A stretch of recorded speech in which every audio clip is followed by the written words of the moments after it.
مسجد کی جھاڑو سے ممبر تک۔ وہ ہمارے علاقے کے انتہائی شریف اور خاموش طبیعت کے انسان تھے۔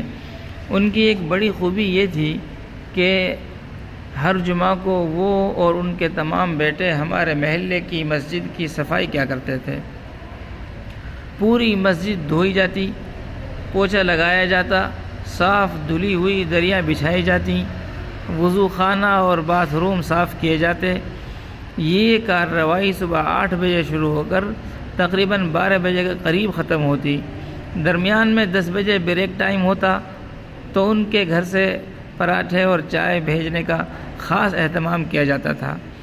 کبھی کبھار محلے کے دیگر افراد بھی مسجد کی صفائی میں شرکت کیا کرتے تھے۔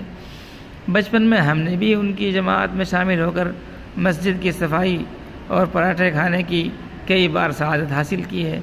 مسجد میں نماز اور تلاوت ہی ثواب کے کام نہیں، بلکہ اللہ تعالیٰ کے گھر کو نمازیوں کے لیے پاک کرنا از خود بہت بڑی عبادت ہے۔ مسجد میں نماز اور تلاوت ہی ثواب کے کام نہیں، بلکہ اللہ تعالیٰ کے گھر کو نمازیوں کے لیے پاک کرنا از خود بہت بڑی عبادت ہے۔ اس کا اندازہ اس بات سے لگا لیجئے کہ اللہ تعالیٰ نے حضرت ابراہیم علیہ السلام کو اپنے گھر کی صفائی کا حکم دیتے ہوئے ارشاد فرمایا، اور میرا گھر طواف، قیام، رکوع اور سجود کرنے والوں کے لیے پاک کیجیے۔ آج سے 30-35 سال پہلے محلے کے معزز افراد مسجد میں جھاڑو پوچھا لگانا بھی ثواب سمجھا کرتے تھے۔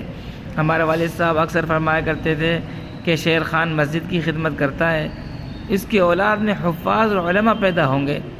اللہ کی قدرت دیکھیے کہ چند سالوں بعد شیر خان کا چھوٹا بیٹا اسلم حافظ ہو گیا۔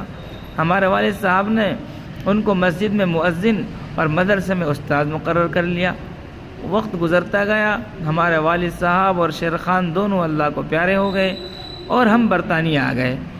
گزشتہ دنوں کافی عرصہ بعد کراچی جانا ہوا تو حافظ اسلم نے پہلے دن ملاقات کے وقت کہا کہ اگلے اتوار آپ کو ہمارے گھر پروگرام میں شریک ہونا ہے، جو ہم نے آپ کے آنے تک مؤخر کیا ہوا ہے۔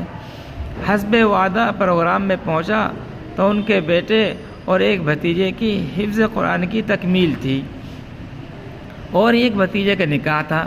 میں نے وہاں ان حضرات سے کہا کہ ہمارے والد صاحب فرمایا کرتے تھے کہ شیر خان مسجد کی خدمت کرتا ہے، اللہ اس کی نسل میں حفاظ و علماء کو پیدا فرمائے گا، اور مجھے شدت سے اس بات کا انتظار ہے کہ آپ کے یہاں اب تک کتنے حفاظ اور علماء بن چکے ہیں۔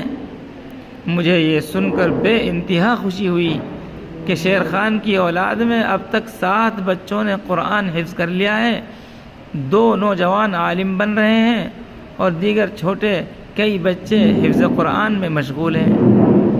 کبھی کبھار مسجد میں جھاڑو لگا لیا کرو، اپنے لیے نہ صحیح اپنی اولاد کی خاطر ہی صحیح۔ تحریر امام عطاء اللہ خان، انتخاب کشکول اردو موبائل ایپ۔